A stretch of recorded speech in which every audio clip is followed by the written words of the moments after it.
Hello, and welcome to the Parkinson's Foundation Take Time Thursday program, using physical medicine to reduce PD pain. I'm Melody McLaughlin, Community Program Manager for the New England chapter of the Parkinson's Foundation. I'm tuning in from Massachusetts and warmly welcome our many participants from across the US, as well as Canada, the UK, Iraq, and beyond. You're not alone, and your Parkinson's community is here with you today from near and far. During this time of physical distancing, we hope that you're able to stay safe and healthy at home. In an effort to help you stay connected, the Parkinson's Foundation continues to provide weekly educational and wellness programs in a virtual format through our PD Health at Home series. Today's session will be recorded and archived on parkinson.org/pdhealth. It is here that you can also find all upcoming and past virtual programs and events. So first, we'd love to know a little more about our audience today. You'll see a polling question appear on your screen. The polling question reads, how many years have you been living or caring for someone with Parkinson's? We'll pause for a moment so you can respond.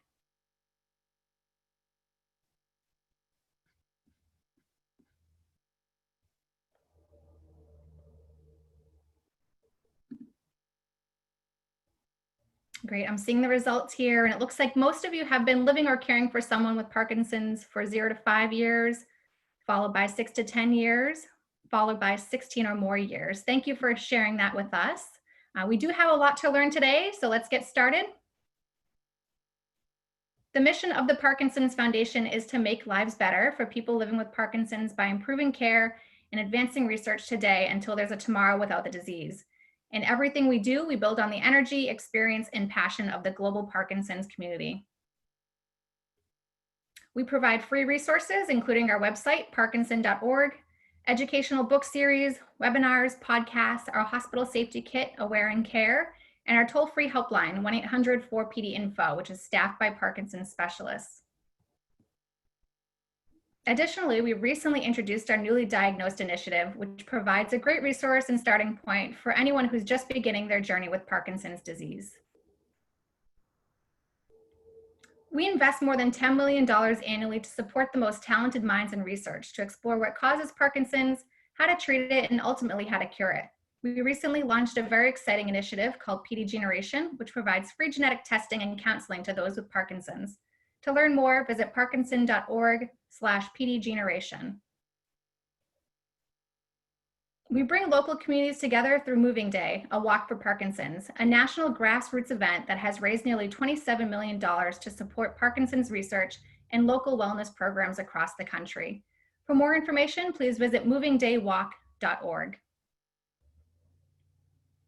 To learn more about our resources and our upcoming virtual events, visit our website at parkinson.org or call our helpline at 1-800-4PD-INFO. As a reminder, your questions can be submitted by clicking on the Q&A icon on the black banner on the bottom of your viewing page at any time during the program. We'll do our best to answer as many questions as we can during the Q&A segment of this program. It is now my pleasure to introduce you to today's speaker, Dr. Meaghan Lynch of Kaiser Permanente. Dr. Lynch is a physiatrist, or a doctor in the field of physical medicine and rehab. Dr. Lynch completed medical school in Boston, where she discovered her passion for neuroscience and musculoskeletal medicine.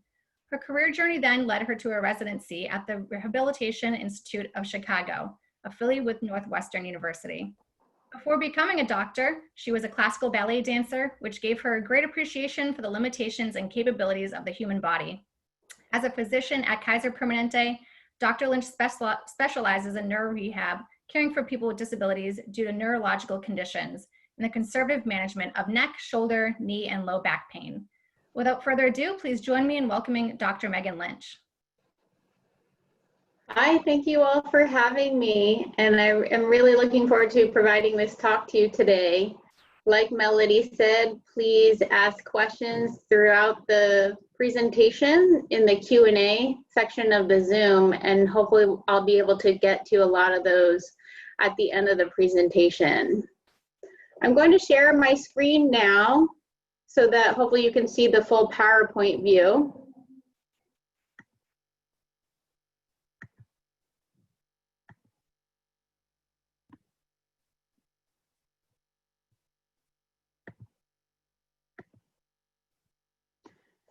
Today I'll be talking briefly upon what is physical medicine and rehabilitation, what kinds of pain might occur in Parkinson's disease, how do we treat pain in PD, and how do we prevent pain in PD.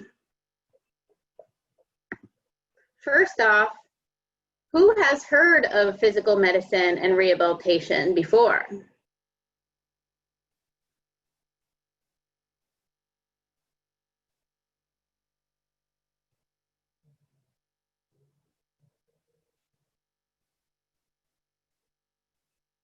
Physical medicine and rehabilitation is also abbreviated PM&R, or also known as physiatry. So it sounds like about more than half of you know what physical medicine and rehabilitation is, or at least has heard of it, but maybe isn't totally familiar with it. I'm a physical medicine and rehabilitation physician, which means I completed 4 years of medical school, but then did an additional 4 years of residency in physical medicine and rehabilitation, or PM&R, or physiatry. Unfortunately, it has many names. And so my field of medicine, a doctor in my field is also known as a physiatrist, or a rehabilitation doctor, or a rehab doctor. And we can help individuals with Parkinson's disease in many different ways. We work hand in hand alongside your neurologist, alongside your physical therapist, occupational therapist, or speech therapist, and alongside your primary care doctor.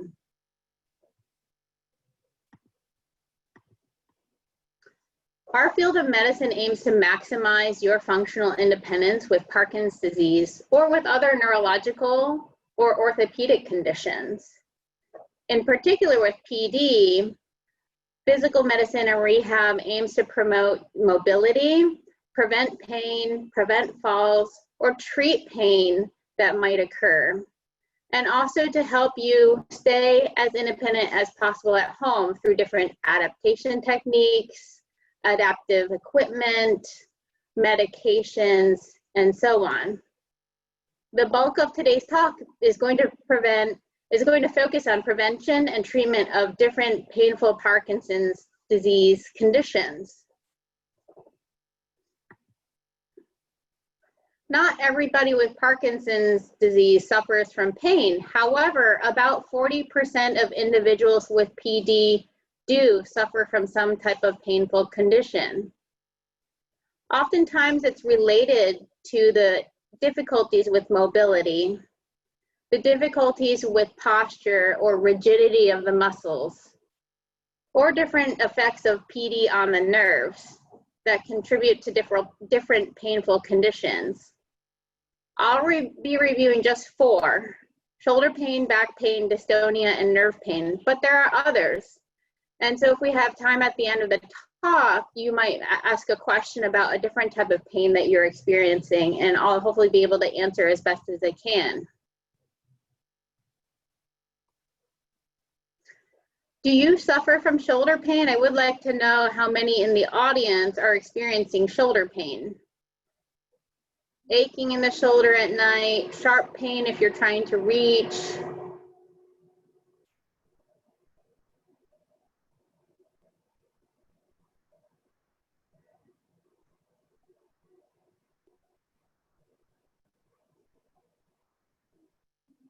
"64% of you have shoulder pain. And shoulder pain is pretty common in Parkinson's disease. The most common cause of shoulder pain in Parkinson's disease is frozen shoulder, also known as adhesive capsulitis.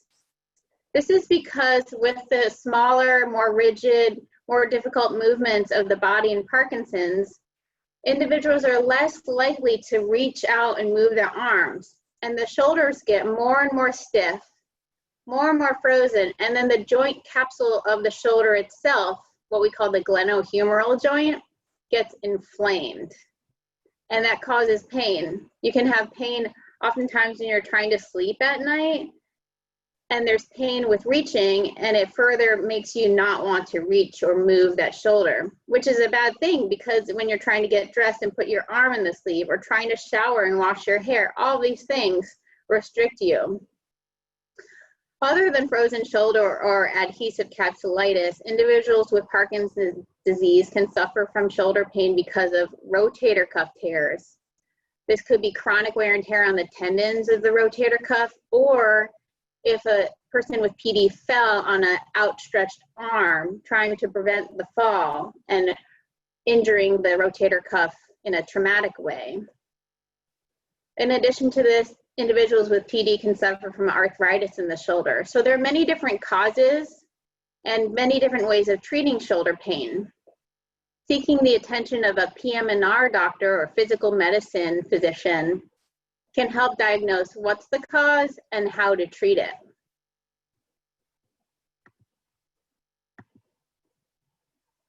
For the 64% of you who are suffering already from shoulder pain at home, there are a few things that you can initially do to manage your shoulder pain. First off is range of motion exercises, and I'll review those where you can see me a little bit more demonstrating them.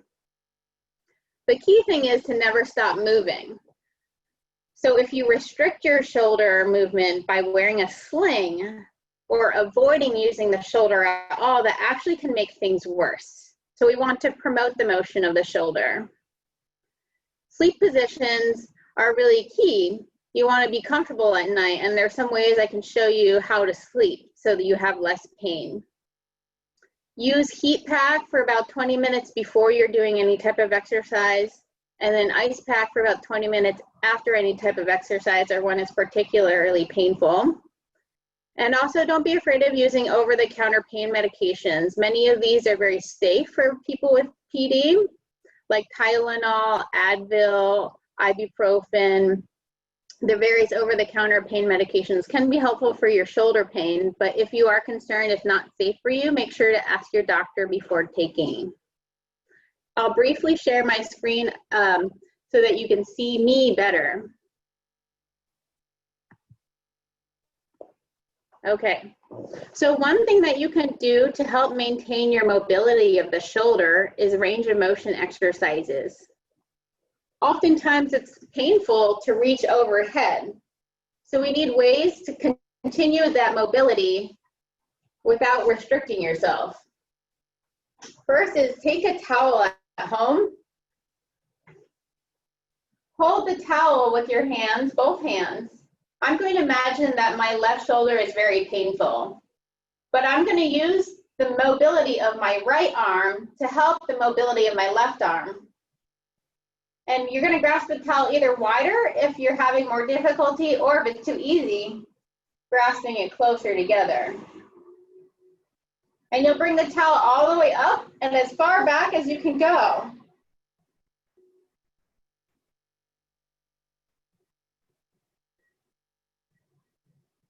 And you're going to feel a big stretch across the chest.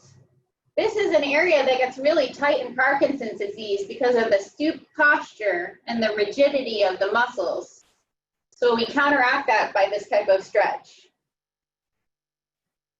If this is too difficult, you can do it actually laying in bed on your back and do it horizontally, laying down. The other thing I want to show you is something called the pendulum swing.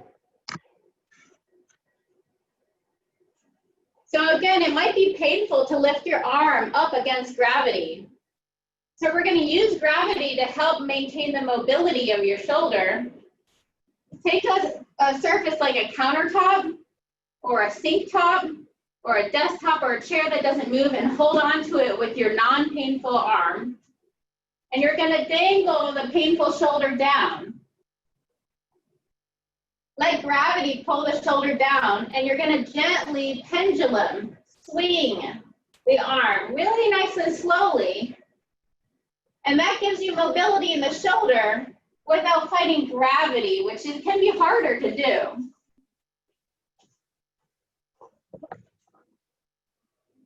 The other thing is trying to minimize your pain when you're sleeping at night. If my shoulder on the left-hand side here is really painful, I don't want to sleep on that side. If I'm a side sleeper, I want to sleep on the non-painful side. And you're gonna wanna take an extra pillow, oftentimes maybe even something bigger than a regular size pillow, like a body pillow, and tuck it under your painful shoulder. Now my shoulder has support when I'm sleeping. If you're a back sleeper, and let's imagine now my pain is on my right shoulder, support that shoulder underneath a pillow, an extra pillow, when you're sleeping on your back.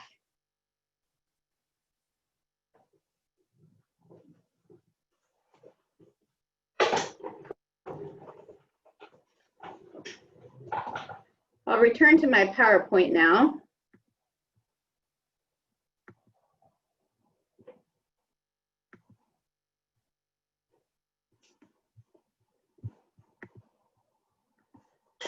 So let's imagine you're still continuing to suffer from shoulder pain despite all these techniques at home.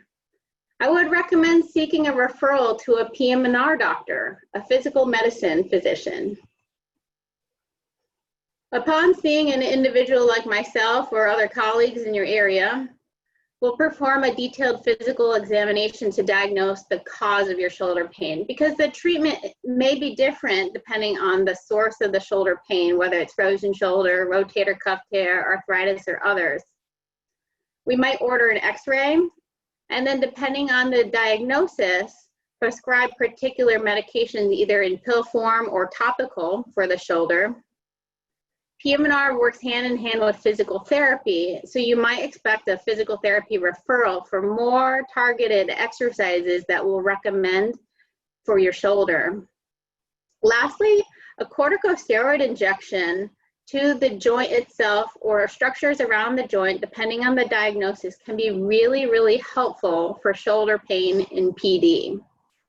And this is something that a PM&R doctor can perform in clinic.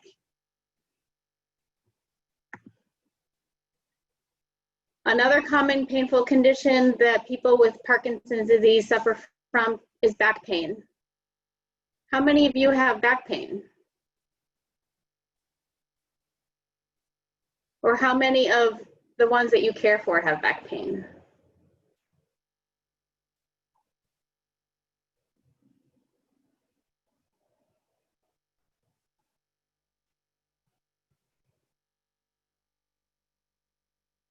Back pain is very common. So more than 3/4 of individuals with Parkinson's, it sounds like, who are participating in this presentation have back pain. And it's a pretty common painful condition in the general population as well. In Parkinson's in particular, with the difficulty with moving, the difficulty getting up and walking, and that stooped posture in particular of the spine contribute to pressure on the discs in the spine, pressure on the joints in the spine, and pressure on the bones in the spine. With reduced mobility and physical activity because of PD, the bones in the spine also become more fragile or prone to fractures from osteoporosis. And there are various causes of back pain and PD. A PM&R doctor can help diagnose what is the cause and how to treat it. A few things you might consider doing at home. First off is really adapting the way that you move. Try to avoid bending forward. Try to avoid twisting. Use different mobility aids to support you when you are walking or standing. Consider using different adaptive equipment or different ways to do things that you otherwise would normally bend forward to do. And I'll show a few examples of all these first 3 points. There are important ways to also sleep and important ways to get in and out of bed. Again, ice and heat can be helpful for back pain. 20 minutes at a time, either one. I usually recommend heat before particular activity and then the ice after activity. Lastly, over-the-counter pain medications, again, can be helpful for back pain and PD and often are safe, but you should talk to your doctor if you have concerns.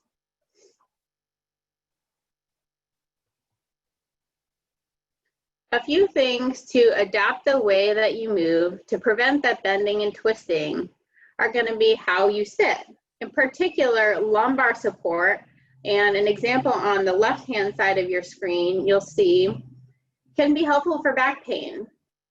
This is something you'll put behind your back to go along and align the natural curvature of the spine so that you're not further slumped over when you're sitting. And if you look online, you can find various forms of lumbar support to add to a desk chair or computer chair or your car.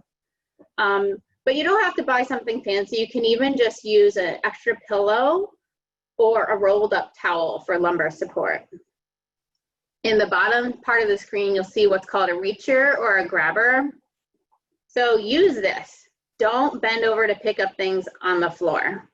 Get somebody else to help you pick it up, or use different techniques or equipment like a reacher to get something up off the floor.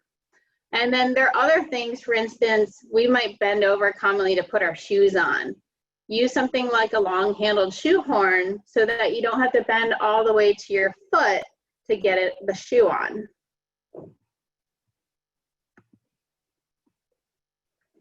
Getting in and out of bed with back pain can be painful in and of itself. And with PD, it's already difficult to maneuver in bed.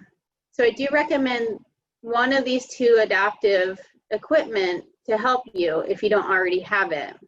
On your left-hand page side of the screen is what's called a bed rail, and it's inserted under the mattress. And it can help you pull yourself up to get out of bed without twisting and flinging your legs or flinging your arms to get up. And on the right-hand side of the screen is what's called a transfer pole, and it's the same idea, but this is suspended using tension, kind of like some of the shower rods you might see in a bathroom. And either of these can enable individual with PD to pull themselves up to get out of bed more easily and with less pain. And these are things you can find online. Again, a bed rail or a transfer pole. And they come in various makes and models. I'm going to share my screen to show you a few ways to hopefully reduce the amount of pain you have when you're sleeping as well. So back to my bed behind me. If you're a back sleeper, have an extra pillow. Put it underneath your legs at night. This will reduce any type of hyperextension of the spine when you're laying flat in bed. If you're a side sleeper, you can put a pillow between your knees to help your hips stay aligned and not twisting the spine. And you might even want to get another extra pillow underneath your shoulder like I showed you. And now your hips are nice and aligned when you're trying to sleep laying in bed and not twisting the back if the pillow wasn't there.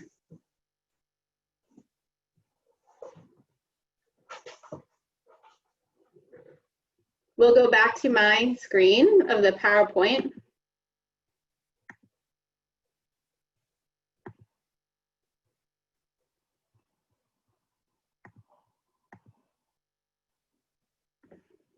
And don't be afraid of using mobility aids to help with your pain and support your posture. When you're shopping, use a grocery cart or even one of those power grocery carts. And then your doctor might recommend specific types of mobility aids like walkers, front-wheeled walkers, rolling walkers. And these can actually be very beneficial in particular back pain conditions such as spinal stenosis. And so don't be afraid of using an adaptive device like a certain type of walker if it is prescribed and recommended to you. If you continue to suffer back pain, physical medicine and rehabilitation can help.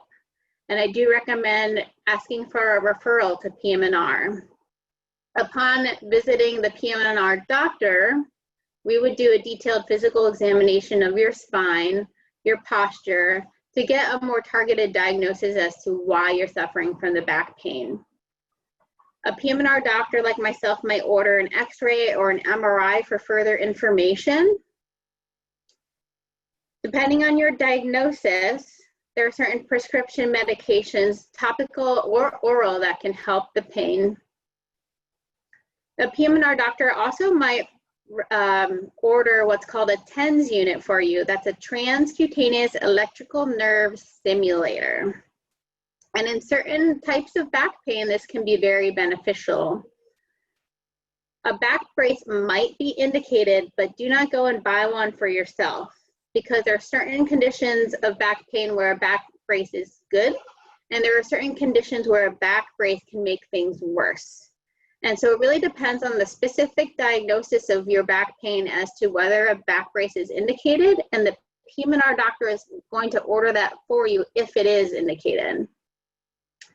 Oftentimes, like I said earlier, PM&R is going to work hand in hand with physical therapy and might refer you to PT and/or occupational therapy, OT.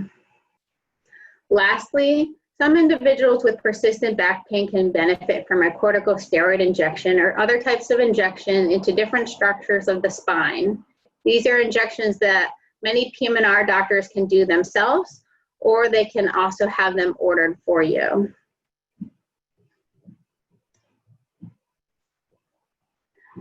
Another painful condition that individuals with PD experience is called dystonia. This is cramping, spasming,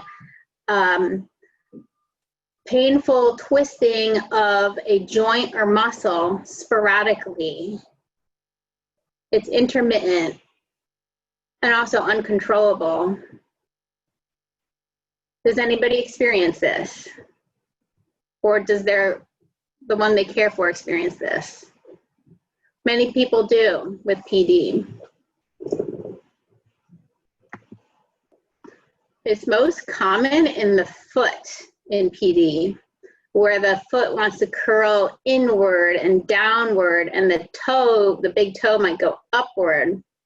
And that cramping, spasming, change in movement that you can't control can be quite painful. Oftentimes it happens in the morning. You can also experience dystonia in the neck with twisting, painful cramping in the neck or the hand. It can be in various body parts. Again, most common in the foot in PD, most common in the morning. And that's because the medications of that control PD, like Sinemet, those dopamine medications, have worn off overnight and are no longer in your system. And it's oftentimes when the medication is worn off, like in the morning, where individuals can experience this. If you suffer from dystonia, keep a diary of the dystonia. For instance, when did the dystonia or pain occur? What were you doing? What time of day was it? And also take note of what time you last took your PD medication, like Sinemet or other dopamine medications. Because the dystonia can be intermittent, I recommend taking a photo or a video of it if it's occurring, so that when you do visit a doctor, you can show them. Again, because it's not all the time, it might not occur in the doctor's office for you to even show what's going on. Because dystonia often occurs related to wearing off of the PD medication, the best way to enhance absorption of the PD medication is to make sure to take it on an empty stomach, and make sure to take it always at the same time of day that you normally do. Stretching before bed and then first thing in the morning might alleviate some dystonia and help it if it occurs. And the certain stretches kind of would target what part of the body you're experiencing the dystonia in. If you are suffering from painful dystonia, definitely let your neurologist know. But also a PM&R doctor can work hand in hand with the neurologist depending on where the dystonia is occurring and how the pain is happening.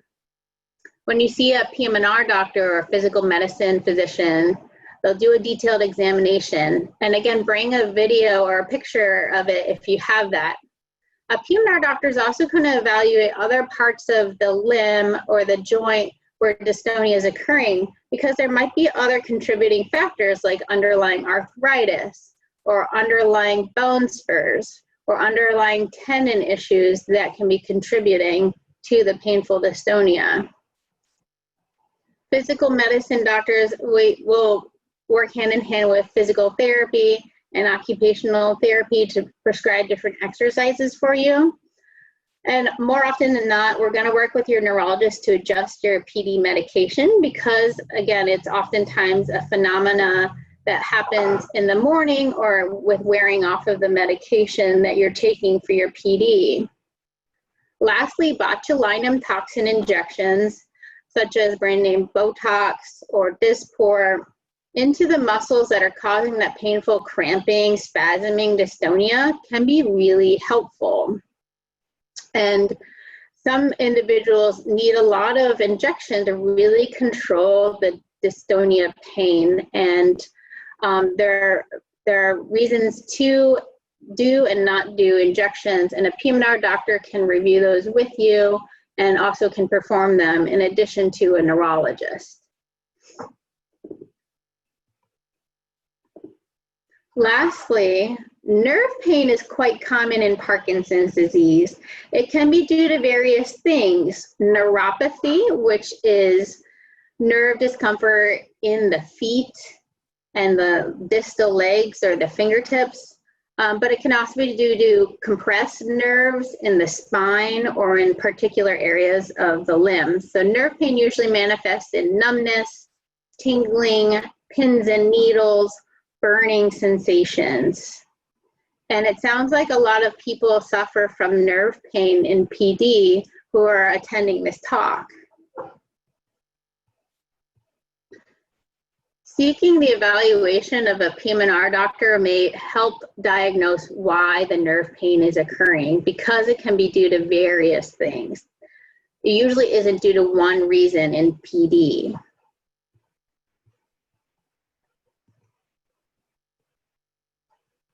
If you're experiencing nerve pain at home, there are a few things that you can do on your own to initially manage it.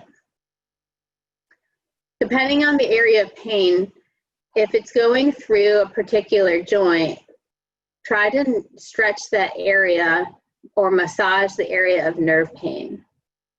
There are particular what we call nerve desensitization techniques to also reduce that tingling, discomfort, or sensitivity where you're experiencing the nerve pain. And I'll show you a quick demo of one thing that you can do.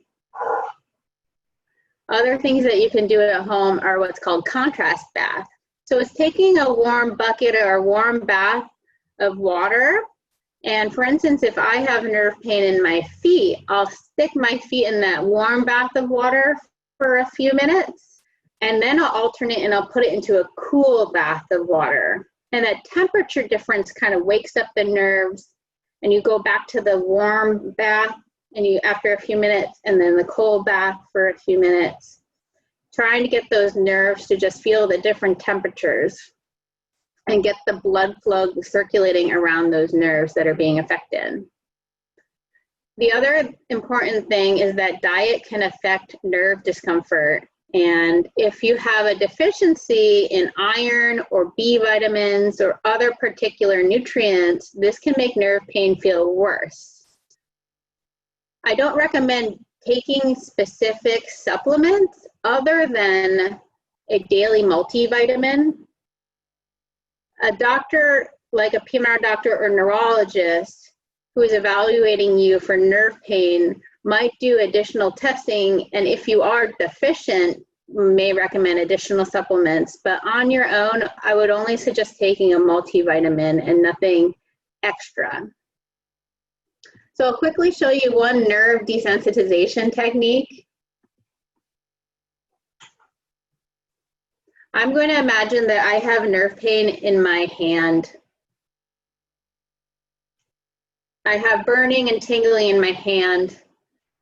I'm not sure why right now, but to start, my hand is so sensitive that I'm going to use what's called Desensitization Technique. And so you can take a towel again, because I have this nearby, but you also might consider using a silk cloth or a soft pillowcase.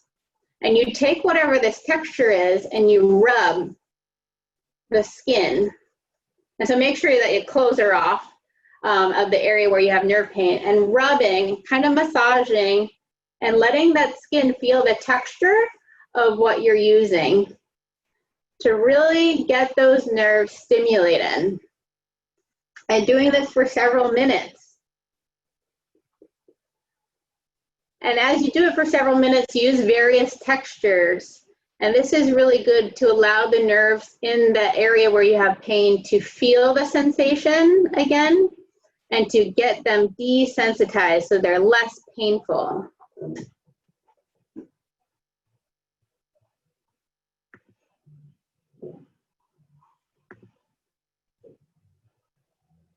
I'll go back to sharing my screen.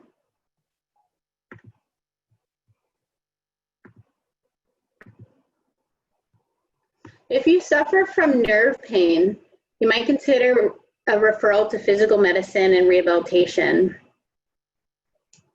So seeing a doctor of PM&R, or a physiatrist, again, is another name for physical medicine doctor, physiatrist. We would perform a detailed examination of where you're having the nerve pain, but also it can include examination of other body parts where you might not realize are contributing to the nerve pain. We might order different types of blood work to get a better sense of those vitamin or nutrient levels that can affect nerve pain in your body. A PM&R doctor or physiatrist can also order a nerve conduction study or EMG test and perform it in our office. So this is something that I do oftentimes at my clinic to test for causes of nerve pain and diagnose what nerves are involved. Depending on the diagnosis, the physical medicine doctor could prescribe topical medication for the nerve pain, oral medication. What I didn't list here, again, physical therapy or occupational therapy can be very helpful. Depending on the cause of the pain, different bracing of the areas, but also a PM&R doctor might be able to do a nerve block for you to further eliminate the pain if it's very severe.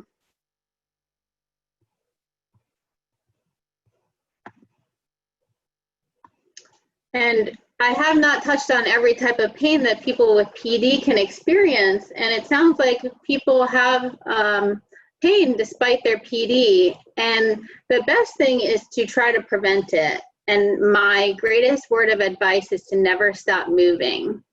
And so you already know that exercise is medicine in terms of trying to reduce and prevent the progression of Parkinson's disease as a movement disorder. But exercise and moving in and of itself help also counteract a lot of the rigidity that plays a role on shoulder pain or back pain.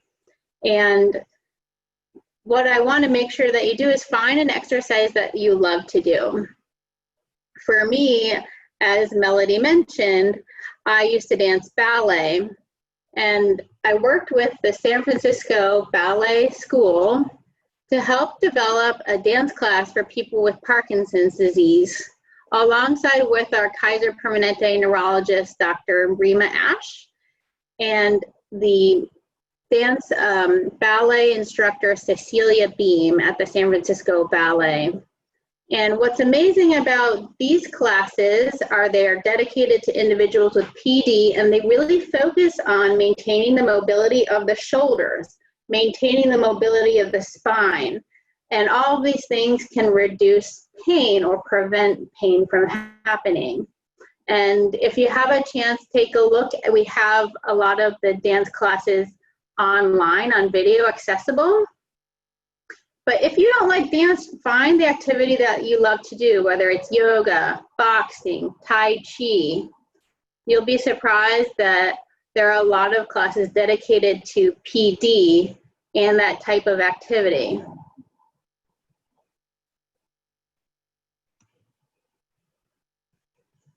And so I'd like to take this chance to answer additional questions about pain that individuals might be suffering from, or the ones you're caring for are suffering from, or any questions about physical medicine in general. Happy to also ask any answer any questions that you might ask about PM&R, physiatry, physical medicine, and rehabilitation.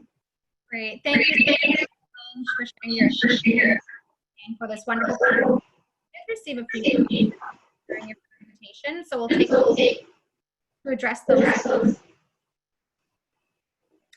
What can I do?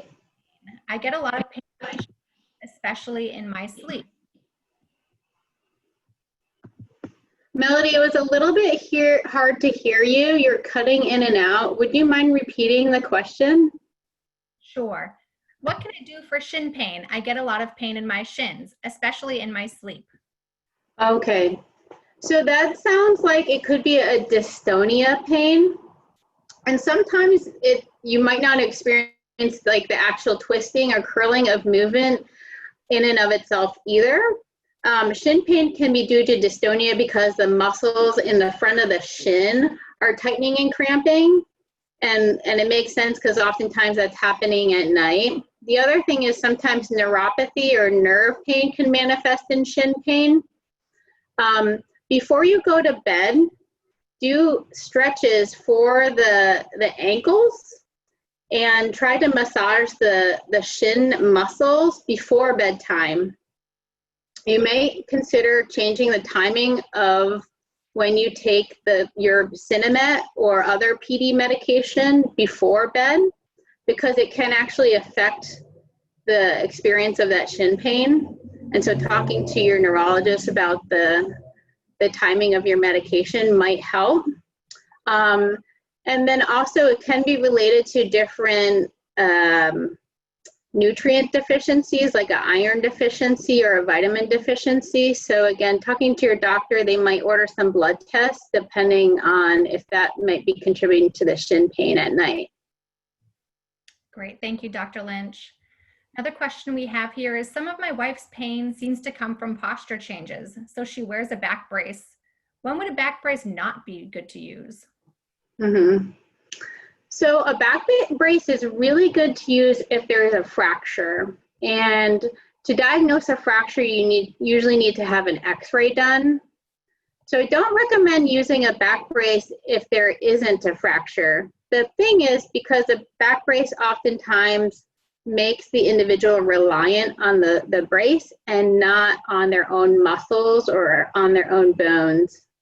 And so you don't want to use something too rigid that's going to actually further restrict their muscles, further restrict their movement. I would recommend seeking medical attention for your wife, because there might be actually certain exercises or certain techniques that a physical therapist can help with for that back pain rather than the back brace in and of itself. You're not doing any harm right now, hopefully, with the back brace. If it's something really soft, it's still probably okay, but you don't want to become, you don't want your wife to become dependent on the back brace. Thank you, Dr. Lynch. Another question we have here is, I am concerned that I am losing my ability to think clearly due to pain and pain medications. Any or medical ideas for coping with the increasing pain from dystonia and PD? Yeah, so unfortunately, a lot of pain medications can have side effects. All medications can have side effects. And so sometimes it's a matter of adjusting the dose to find a right level where it helps with the pain, but does not have the side effects. And also not everybody has side effects to certain medications. So if you are on a pain medication that's causing side effects, there might be an alternative. Make sure to tell your doctor the side effects that you're having, if it's trouble thinking or cognitive issues because of the medication, before stopping it, because there's an appropriate way to stop a medication. You never necessarily want to stop one cold turkey. And I think, Melody, there was a second part of that question. Sure, yep. Any practical or medical idea for coping with the increasing pain from dystonia? coping. So pain can be very distressing. A lot of pain, because it restricts your movement, can cause disability and isolation and even depression. And it's really important to actually manage the emotional response to pain in addition to the pain itself. And so acknowledging that pain is challenging, not just in a physical way, but an emotional way, is important. And aside from just the physical techniques for managing pain, there are mind-body techniques. And so that might include things like biofeedback, relaxation techniques, guided imagery, meditation, hypnosis even. Some of these techniques to take your mind off of the pain and help with the emotional wellness of pain is really important too. And some physical medicine and rehabilitation doctors can prescribe different what we call mind-body techniques, or recommend you to what's even called a chronic pain program, where they work hand in hand with actually pain psychologists for coping with the difficulties of pain, because PD can be painful, and sometimes we can't cure the pain or take it all away. So we have to learn to function despite the pain, and also learn how to manage and cope with it. And so that's a really important thing to bring up with your doctor. Those are great tips. Thank you. Can you speak to how quickly people lose muscle tone when they are inactive? I try to impart to my mother the importance of doing something every day. Mm-hmm. Yeah, so it's a good thing to bring up. Bed rest is bad. The more you rest, the more the muscle does atrophy, and the more difficult thing is when you resume physical activity, it's harder to get that muscle back.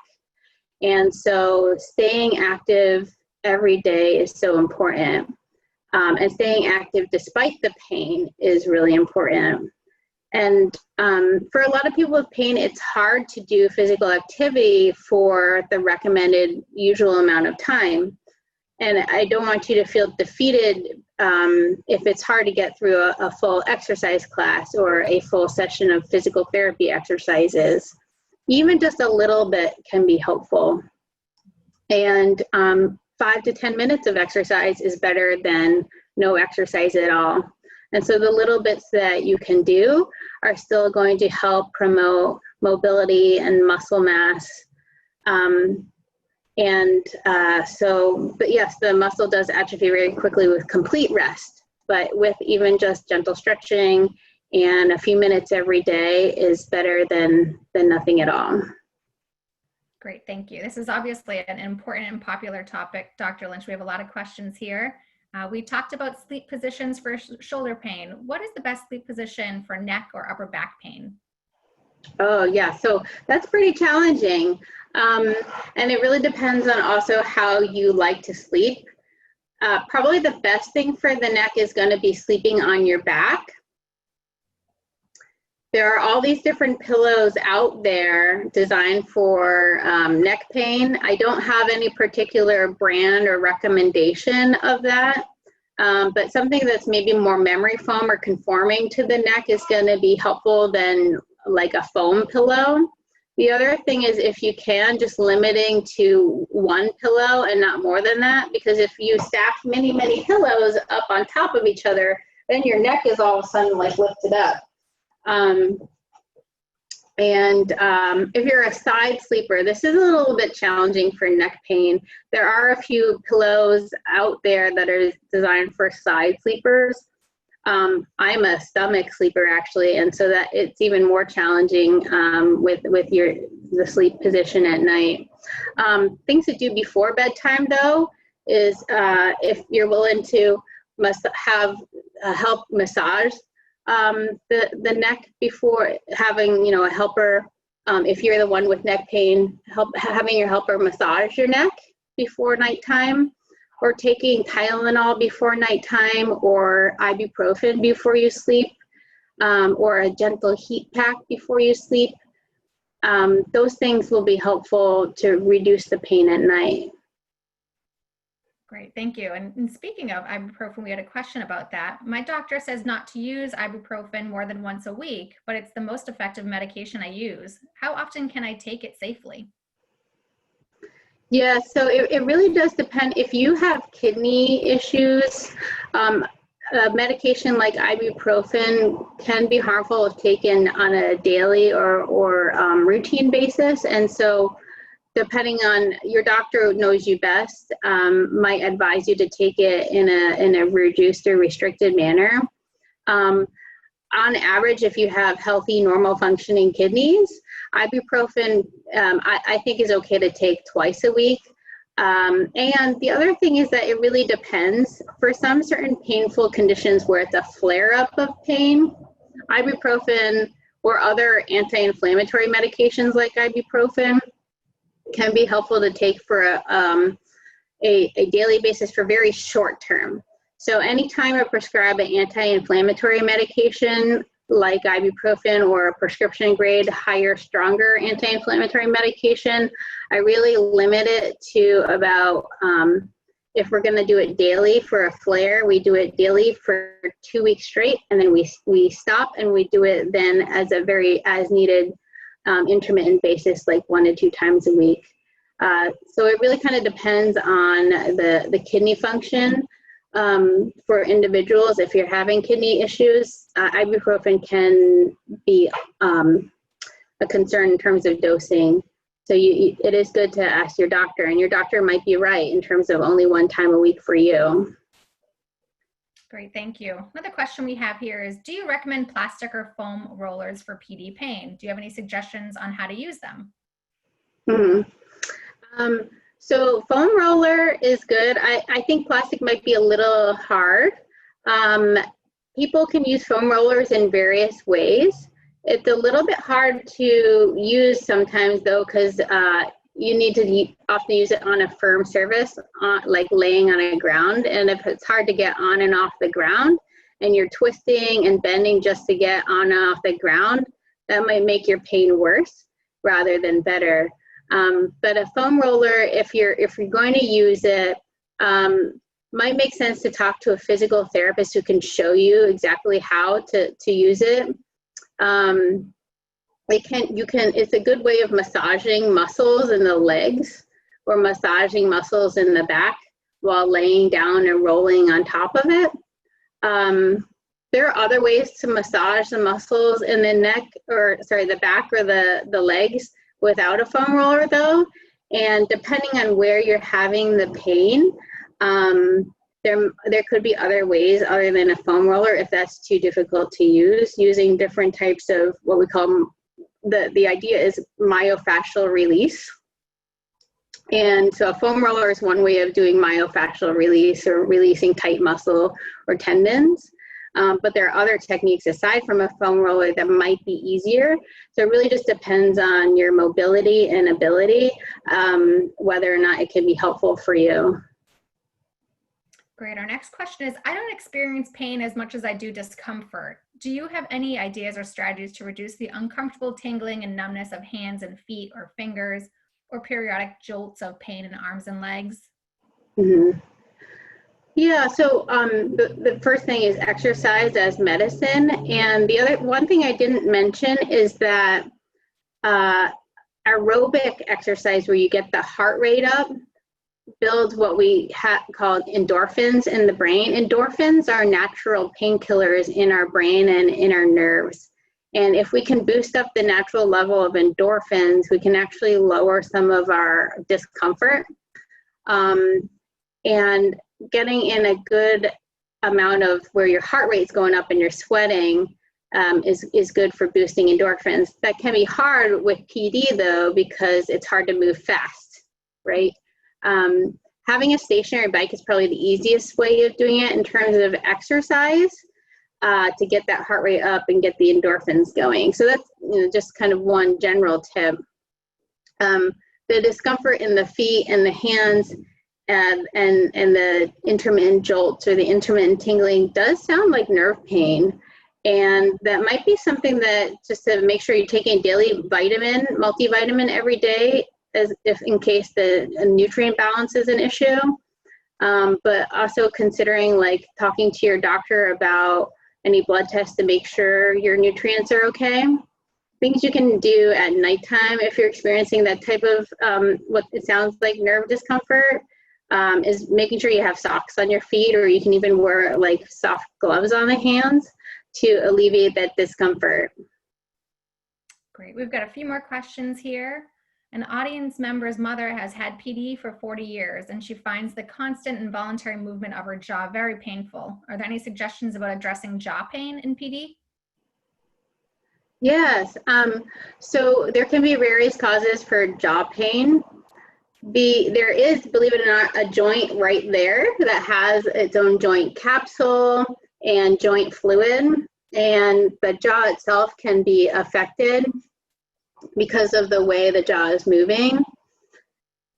First is making sure that when you're eating, because that can affect actually jaw pain even when you're not eating, is making sure the food is relatively soft and kind of modify the food being like, oftentimes like avoiding raw foods that you have to crunch down on, and more soft cooked foods is going to be easier. There are different actual physical therapy techniques for jaw pain, and so considering a referral to physical therapy can help. The joint itself is called the temporomandibular joint, or TMJ. Additionally, depending on the movement of the jaw itself, and if there are certain ways that an individual's clenching their jaw and they have no way of controlling it, this could be a dystonia. And Botox injections, botulinum toxin injections can actually alleviate that. And so that's another consideration. So I would bring that up with your neurologist or with a physical medicine doctor. Great. Another question we have here is, I will have the DBS surgery soon, and I think my motor symptoms will probably change. Is there something that physiatrists can do to help me after the surgery?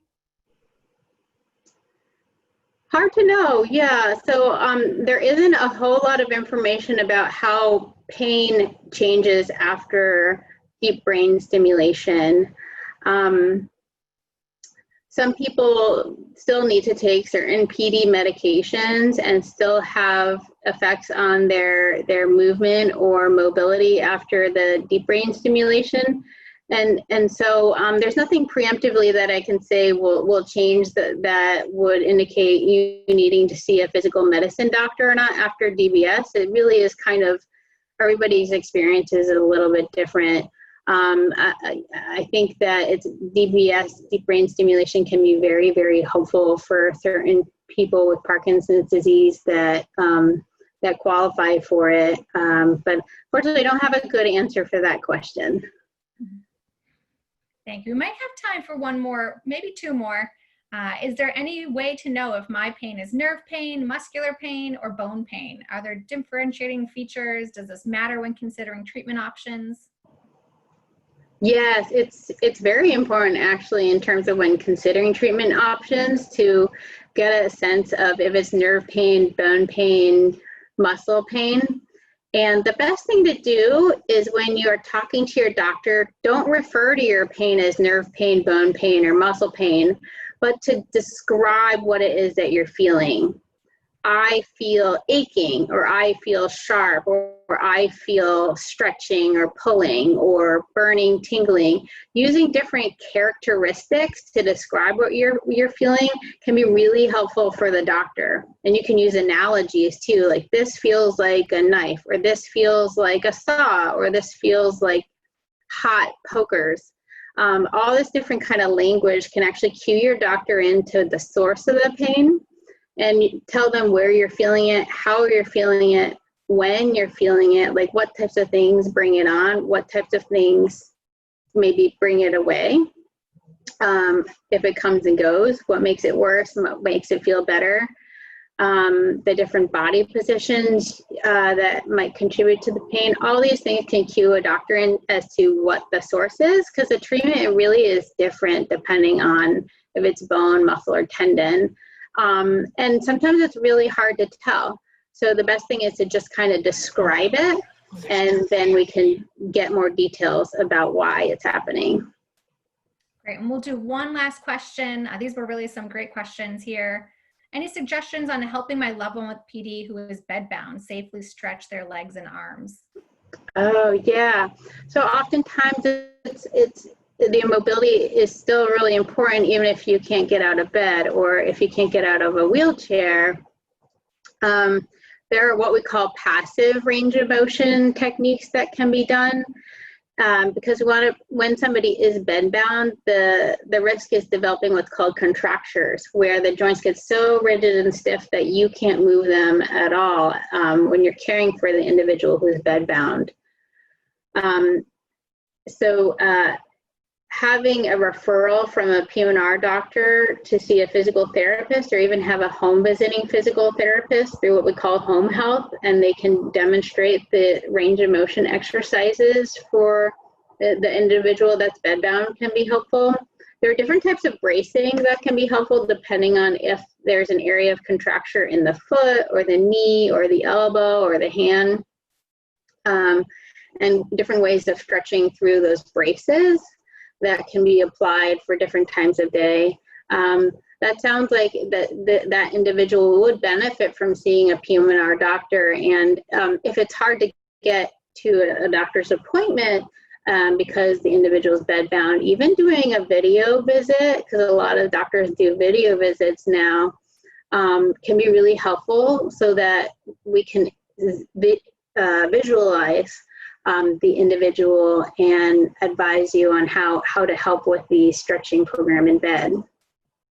Great, thank you so much. This Q&A segment does conclude our presentation. Dr. Lynch, we can't thank you enough for joining us today and sharing this valuable information with the PD community. If your question wasn't answered, please do reach out to a Parkinson's specialist by calling our helpline at 1-800-4PD-INFO. Today's session will be recorded and archived on the Parkinson's Foundation website at parkinson.org/PDHealth. It is here that you can also find all upcoming and past virtual programs and events. We hope you'll join us for next week's Take Time Thursday program, Activities of Daily Living, Pointers for Parkinson's, led by an expert speaker from our Parkinson's Foundation Center of Excellence in Canada. Until then, we thank you again for joining us today and hope you continue to stay well.